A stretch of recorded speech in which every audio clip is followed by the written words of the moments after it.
Watch me guys. Ewan ko kung anong tawag dito. Empanada na matamis.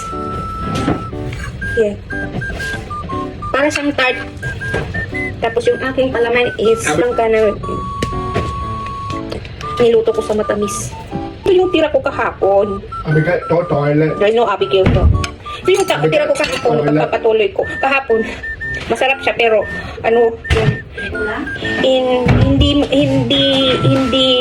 hindi tama yung pagkakahulma ngayon. Hinulma ko siya na parang empanada. Anong go Later lang. You're outside already.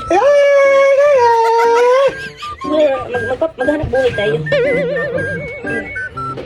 Guys. Tapos itong baso ang ginagawa kong molar. Ha? Molar bang tawag to? Molder? Ah, hindi. Ano?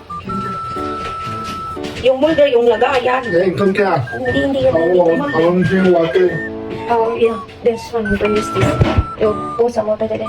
Then, take. Itong halaga ko. Pasaway talaga ito. Naano mo ako doon? Nabudol mo yata ako. Nabudol mo yata ako ba? Pinahasa mo ako doon. Pinahasa mo ako doon. Ewan ko kami kasi siguro siya eh.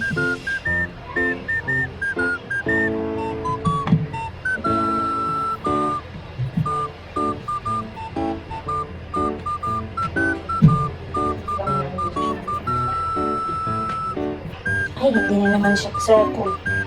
Nag-iba na naman yung shape niya.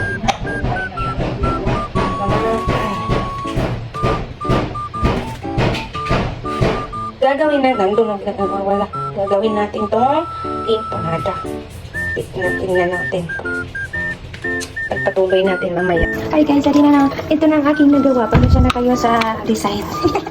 Hindi pa tayo expert. Ito po yung, kumbaga ang tawag ko dito is jackfruit tart. At ito na guys, ang resulta ng aking jackfruit tart. Empanada style. Okay lang yan, basta makakain namin ng aking alaga for different. Yeah, let's see. Sobrang sarap. As in, parang siyang jackfruit pie. Hindi lang maganda yung pagkakahulma niya, pero masarap.